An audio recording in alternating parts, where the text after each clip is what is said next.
Boa noite. Governo anuncia início do pagamento de folha do 13º salário referente a 2018. Os servidores que ganham até R$ 3.500 deverão receber os valores que estavam em atraso integralmente até o dia 30 deste mês. Imparne prevê um ano de 2021 com chuvas dentro da média no estado do Rio Grande do Norte. E você confere também como os laboratórios determinam a eficácia de uma vacina. A Coronavac, por exemplo, vai de uma eficácia geral de 50% para 100% em casos moderados e graves. E eu converso ao vivo, via Skype, com o Major João Eduardo, coordenador-geral da campanha Praia Segura. Essas e outras notícias você confere a partir de agora com o Band Cidade, que está no ar.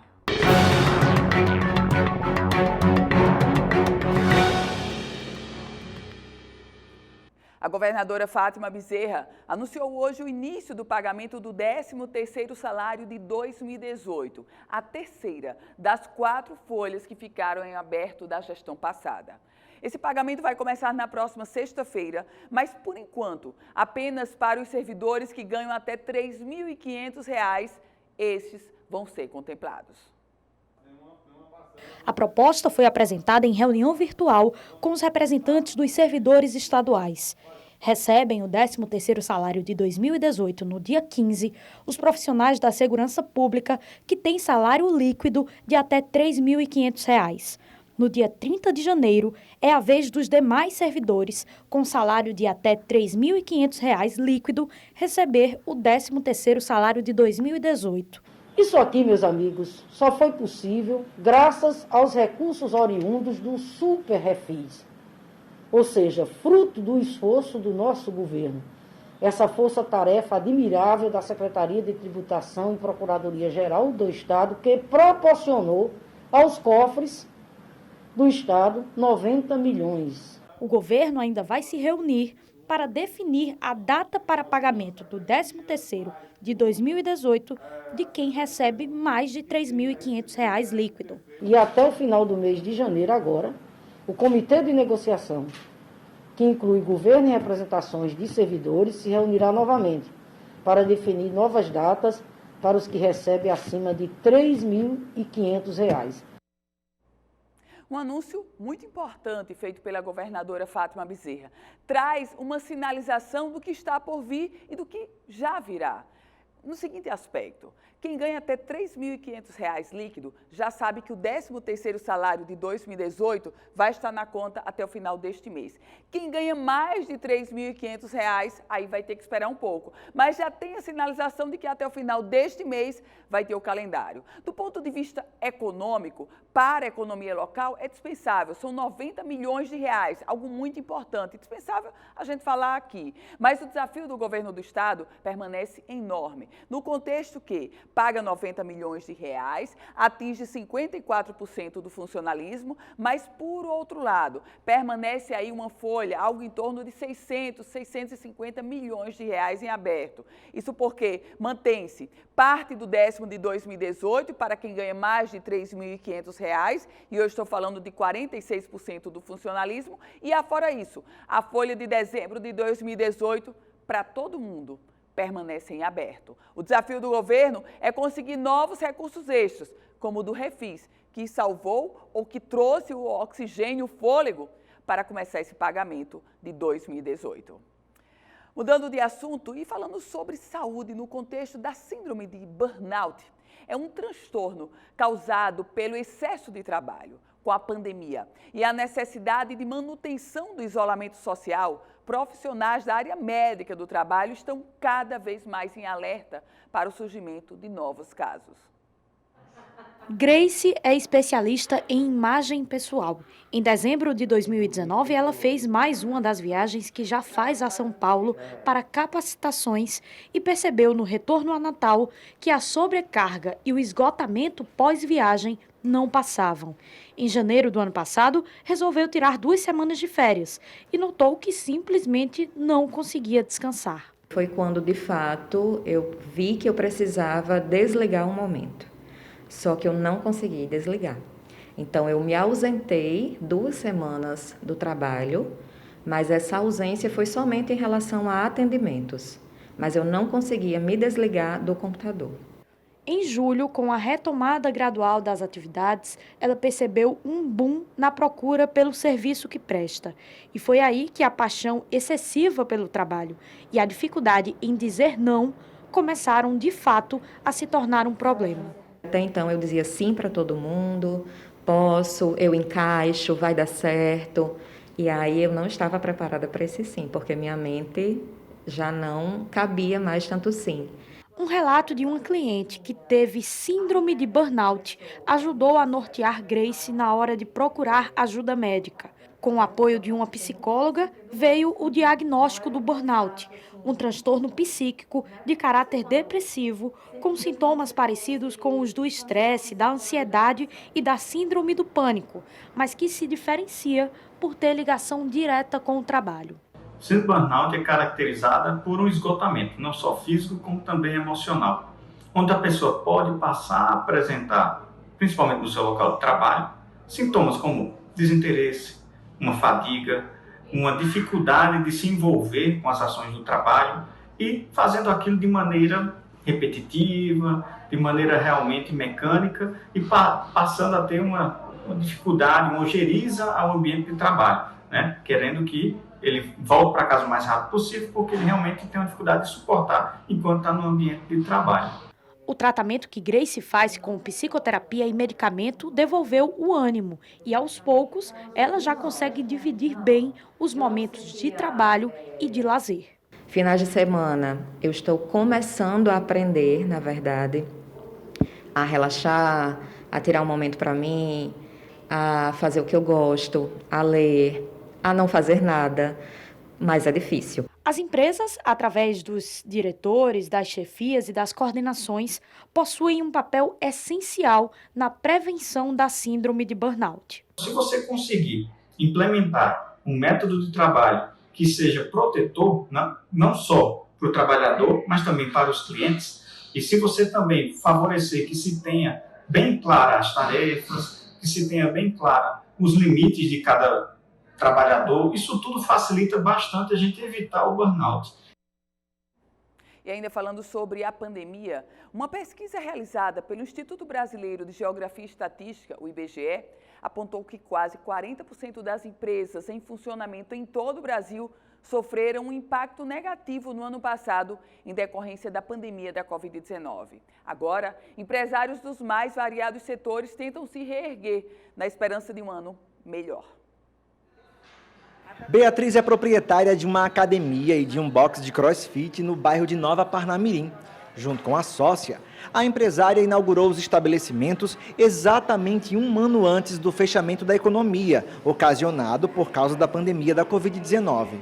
Com isso, a redução dos custos e da equipe foi inevitável. De primeira, a gente sentiu um impacto com a perda de alunos, né? Então, os alunos que estavam com a gente dentro dos planos, eles continuaram. Mas à medida que o plano foi acabando, eles não renovaram porque a gente continua com as aulas online, mas de acordo com o que a gente estava vivendo no momento, muitos alunos não conseguiram renovar os planos por causa do financeiro, né? Estava todo mundo passando por essa dificuldade. E diante das inúmeras dificuldades ocasionadas por conta da pandemia da Covid-19, os empresários e profissionais das mais variadas áreas tiveram que usar da criatividade para poder superar a crise. E uma aliada fundamental nesse processo foi o uso da tecnologia. A gente permaneceu com as aulas online. Eu permaneci com os meus professores aqui, filmando, gravando treinos. Então a gente tinha os treinos gravados e a gente tinha também todos os dias aulas ao vivo. O caso da Beatriz não foi algo isolado. É o que mostrou a pesquisa Pulso Empresa, que tratou sobre o impacto da Covid-19 nas empresas de todo o país. Segundo o levantamento, cerca de 40% das mais de 3 milhões de empresas em funcionamento no Brasil informaram que a pandemia interferiu negativamente em suas atividades, isso nas diferentes áreas. Com relação ao porte, né, temos a relação inversa, ou seja, quanto maior a empresa, quanto maior o número de empregados, menor o impacto do Covid-19. Já o inverso também é verdade, quanto menor o número de empregados, maior o impacto do Covid-19 dentro da empresa. Com tudo isso, ainda no segundo semestre do ano passado, muitos estados decretaram a reabertura gradual de suas atividades econômicas. E é justamente nesse aspecto que os especialistas orientam aos empresários sobre medidas que precisam ser levadas em consideração para fortalecer suas empresas. Esse ano de 2021, algumas dicas importantes presença no digital. Hoje, a empresa que não está no digital, ela está fadada ao fracasso. E aquela dica de sempre, planejar. Planejamento é essencial.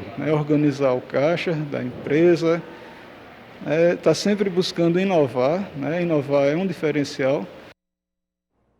A empresa de pesquisa agropecuária, Imparne, prevê um ano de 2021 com chuvas dentro da média aqui no Rio Grande do Norte e com a possibilidade de ficar um pouco acima em alguns trechos do interior do estado. A previsão foi divulgada esta semana durante a apresentação das perspectivas climáticas para o ano atual. Segundo o meteorologista Gilmar Bistrô, a tendência é que este ano apresente características climáticas no Rio Grande do Norte muito semelhantes a anos anteriores que apresentaram boas chuvas. E como a gente precisa de boas chuvas? Nós tivemos o ano de 2020 com toda a diversidade, mas foi um ano de boas chuvas, onde nós começamos com 157 municípios em estado de emergência e concluímos o ano com pouco mais de 30 municípios em estado de emergência. Hoje, dos 45 grandes reservatórios monitorados pelo IGARNE, apenas 2 permanecem secos, o açude de Tangará e o açude de Santa Cruz. Nesse contexto, precisamos melhorar as nossas reservas hídricas e só há uma solução, que as chuvas cheguem e logo de preferência. Falando em chuva, vamos ver como é que é a previsão do tempo para amanhã em parte da região Nordeste. As informações são da Somar Meteorologia. Olá, muito boa noite a todos. O destaque desta quinta-feira ainda é para a chuva volumosa entre o centro-sul do Maranhão e do Piauí e no oeste da Bahia. Essa chuva ocorre devido a áreas de instabilidade no alto da atmosfera, combinadas a calor e umidade. Nas demais áreas, a chuva ocorre de forma menos intensa, mais localizada. Amanhã em São Luís, a mínima de 25 e a máxima de 32 graus com pancadas de chuva isoladas. Na sexta-feira também tem previsão de chuva e a máxima de 33 graus. Em Teresina, nesta quinta, pancadas de chuva, mínima de 23 e máxima de 33 graus. Em Natal, não chove nesta quinta-feira, faz sol, mínima de 24 e máxima de 30 graus. Na sexta-feira, se chover, é de forma bem localizada e isolada, a máxima também é de 30 graus.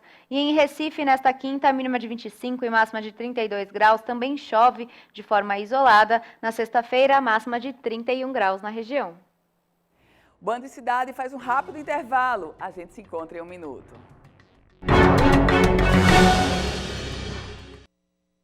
Nossa. De volta com o Band Cidade, a gente fala agora sobre política, porque o deputado federal Arthur Lira, candidato à presidência da Câmara dos Deputados, vai fazer uma visita ao Rio Grande do Norte na próxima sexta-feira para pedir o apoio da bancada dos parlamentares potiguares em meio ao recesso. Essa visita terá início aqui em Natal, com uma entrevista coletiva para a imprensa. Logo após, Arthur Lira fará visitas ao prefeito da capital, Álvaro Dias, e ao presidente da Assembleia Legislativa, deputado Ezequiel Ferreira. A agenda será finalizada em um almoço do candidato com a participação do ministro das Comunicações, Fábio Faria, dos deputados federais Beto Rosado, João Maia, General Girão e Carla Dixon, além de outros líderes potiguares, naturalmente.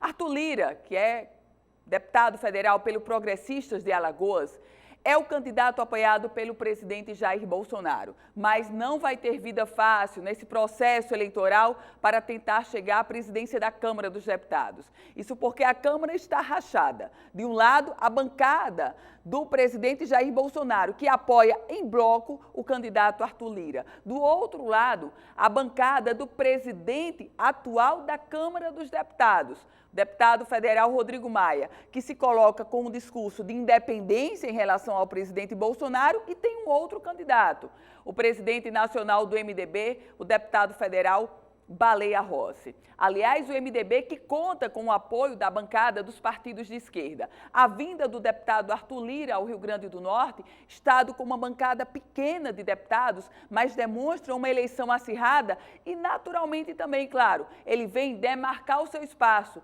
junto à bancada potiguar, que já se coloca favorável à candidatura dele. Bancada que nesse momento tem 50% pró-Arthur Lira, 50% pró-Baleia Rossi. E o Butantan anunciou a eficácia geral da Coronavac, 50,4%. Esse índice está dentro do que é determinado pela Agência Nacional de Vigilância Sanitária e pela própria Organização Mundial da Saúde, mas tem gerado dúvidas, principalmente para quem não é da saúde. Vale lembrar que para casos graves e moderados da Covid, o efeito é completo, ou seja, de 100% de proteção. 11 médicos e cientistas se reuniram no Instituto Butantan em São Paulo para divulgar os dados completos da Coronavac. O anúncio mais esperado foi a eficácia global do imunizante, 50,4%. A taxa é superior ao limite recomendado pela Anvisa e pela Organização Mundial de Saúde. Os cientistas garantem que é uma vacina segura, eficaz e apropriada para ajudar o Brasil no combate à pandemia. Essa vacina é uma excelente vacina, disponível, uma vacina esperando para ser usada. Num país onde morrem, no momento, em torno de 1.000 pessoas por dia. Uma vacina que teria um grande impacto. Para calcular a eficácia da vacina, os casos registrados entre os voluntários são divididos em 5 categorias. Assintomáticos, que não têm dados contabilizados no estudo, muito leves, que podem ser tratados em casa, leves, quando é preciso atendimento ambulatorial, moderados, que necessitam de internação, e graves, aqueles que vão para a UTI. A taxa apresentada na semana passada mostrou que nos casos graves ou moderados, a proteção é de 100%. Para os quadros leves, a eficácia foi de 78%. A eficácia global, de 50,4%, é a capacidade da vacina de proteger contra a doença em todos esses casos. O número mais importante continua sendo 78%, e eu vou falar para vocês por quê. Porque esse número, ele consegue ter um impacto muito grande na sobrecarga de trabalho dos profissionais da saúde que estão em todos os hospitais hoje. A gente está vendo, infelizmente, essa semana, uma aceleração do número de casos, de mortes. Então, isso realmente tem um impacto nessa carga da doença. O país foi o único a fazer testes apenas com profissionais de saúde que estão na linha de frente do combate ao coronavírus. E, segundo os especialistas, isso impactou os resultados. A solicitação de uso emergencial da Coronavac está em análise pela Anvisa. 40% dos dados já foram concluídos, 16% estão em análise, 5% não foram apresentados e 37% precisam de complementação. Ela é uma vacina compatível com a nossa capacidade de produção local, de armazenamento, de cadeia de frio, de distribuição. A efetividade dessa vacina no mundo real vai depender da vacinação. Vai depender de quantas pessoas se vacinam. Então, o nosso objetivo maior agora deve ser campanha de vacinação, porque só assim a gente vai ver um resultado real na sociedade. E no próximo bloco eu converso ao vivo com o Major João Eduardo, coordenador-geral da campanha Praia Segura. O Band e Cidade volta em um minuto.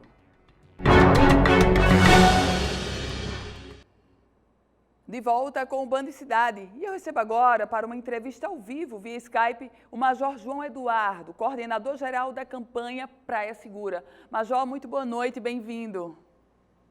Boa noite, Ana. Muito obrigado pelo convite. Alegria recebê-lo aqui, Major. O que é a campanha Praia Segura? É uma campanha onde a gente está fazendo, o Corpo de Bombeiros, juntamente com os parceiros, o DETRAN, a Polícia Rodoviária Federal e a CETUR e a Polícia Militar, onde a gente faz blitz, identificação de crianças e visitas a hotéis e pontos turísticos para orientação dos banhistas e turistas de como se comportar nas nossas praias. Nesse contexto, Major, como está sendo a receptividade das pessoas para essas orientações passadas por toda a equipe? A recepção das orientações estão muito boas. Nós estamos tendo um aproveitamento de mais de...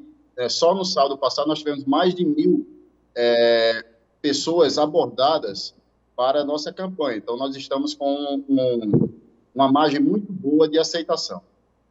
Major, me recordo que uma das últimas vezes que o senhor esteve aqui, a gente falava sobre a preocupação, por exemplo, na praia de Búzios. É uma praia extremamente perigosa, que registra afogamentos. Como é que se encontra? E eu sei que o senhor está falando comigo agora via Skype, também já está no litoral. Como é que se encontra a situação, por exemplo, em Búzios, Major? Em Búzios, nós temos nossos guarda-vidas, que eles estão dando esse apoio à Operação Praia Segura. Então, eles estão todos os dias fazendo as orientações aos turistas e banhistas no local. E fazendo também a questão da distribuição de pulseiras de identificação para as crianças. Major, qual é outro trecho, além da Praia de Búzios, que a gente fez referência agora, que traz uma preocupação maior dos órgãos que integram o Praia Segura? Todo o litoral nosso nós temos essa preocupação. Então, nós temos os guarda-vidas locados nas principais praias, desde a Praia do Amor, lá em Pipa, até a Praia da Ridinha. Então, nós estamos com guarda-vidas nas determinadas praias e nas praias onde a gente acha que tem o maior fluxo de banhistas. Nas praias onde nós não temos guarda-vida, nós colocamos o efetivo da Praia Segura. Então, sábado passado, dia 9, sábado agora, dia 16, nós vamos colocar esse efetivo para dar esse apoio, juntamente com a Cruz Vermelha nos auxiliando. Tem registrado muitos casos de afogamentos, Major, no litoral. Nesse verão, estamos em meio aí ao verão? Nós tivemos alguns casos de acidentes aquáticos, mas os nossos guarda-vidas conseguiram tirar as vítimas com vida. Nesse contexto, Major, desses acidentes aquáticos, eles acontecem por quê? É pela imprudência das pessoas? É pela fatalidade mesmo de um mar violento naquele momento? Como é que o senhor avalia?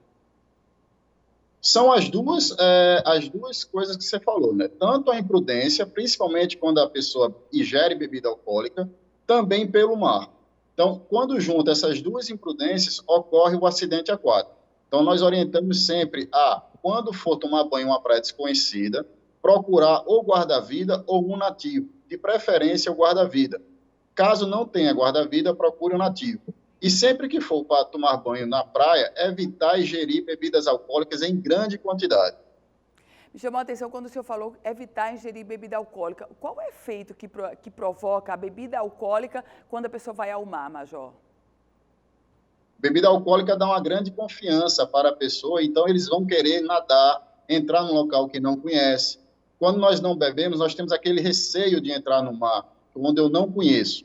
Então, quando eu estou bebendo, eu tenho aquela confiança, eu tenho uma autoestima mais elevada. Então, por isso que ocorre esse problema. Então, o pessoal, quando ingere uma grande quantidade de bebida alcoólica, eles entram no mar e terminam ocasionando acidente aquático. Major João Eduardo, a gente sabe que o Corpo de Bombeiros tem um déficit de pessoal, infelizmente. Para realizar um projeto tão importante quanto esse, como foi que o senhor buscou o pessoal em meio ao déficit que hoje tem o Corpo de Bombeiros, Major? Nós estamos utilizando as parcerias, né, como eu falei, Polícia Militar, Polícia Rodoviária Federal, a CETUR, a Cruz Vermelha, o DETRAN estão nos auxiliando. Além disso, nós estamos implementando as diárias operacionais, onde nós pegamos um efetivo de voluntários e colocamos na diária operacional para fazer o trabalho nas praias. E nós estamos também utilizando o curso de sargentos que nós estamos tendo agora. Então, nós estamos também com esse efetivo extra para dar esse apoio. E a campanha Praia Segura vai até quando, Major? A campanha Praia Segura só são 2 dias, 2 sábados. O dia 9, que já passou, e o próximo agora, o dia 16. Porém, ela se mantém através da Operação Verão, onde os guarda-vidas estão diariamente nas praias, dando esse apoio, essas orientações aos banhistas. Major João Eduardo, pela experiência que o senhor tem, a gente começou aí o verão iniciozinho de janeiro, vamos até o final. Na segunda quinzena, o movimento é maior e, portanto, a demanda para os salva-vidas, para o Corpo de Bombeiros é maior? Ou é na primeira quinzena deste verão, Major, deste janeiro? Sei. Nós já começamos a nossa Operação Verão desde o dia 24 de dezembro. Então, nós colocamos um reforço nas praias desde o dia 24 de dezembro. Então, nós contamos até o término do carnaval, em fevereiro, com uma grande quantidade de gente nas praias. A gente não estipula a questão de primeira ou segunda quinzena de janeiro. Nós damos um reforço durante aproximadamente 2 meses e meio para que nós tenhamos uma grande quantidade de guarda-vida nas praias para facilitar e dar essa segurança aos banhistas. Major João Eduardo, coordenador da campanha Praia Segura do Corpo de Bombeiros. Major, muito obrigada, boa noite para o senhor e bom trabalho. Muito obrigado a vocês, boa noite a todos, boa noite, Ana. Obrigada. E o nosso Band em Cidade vai ficando por aqui. Você sabe que todas as informações da política, você vai lá no politicaemfoco.com, um site especializado na política do Rio Grande do Norte e do Brasil. Você continua com a gente, porque chega agora o Jornal da Band e eu volto a me encontrar com você amanhã às 18h50. Muito boa noite.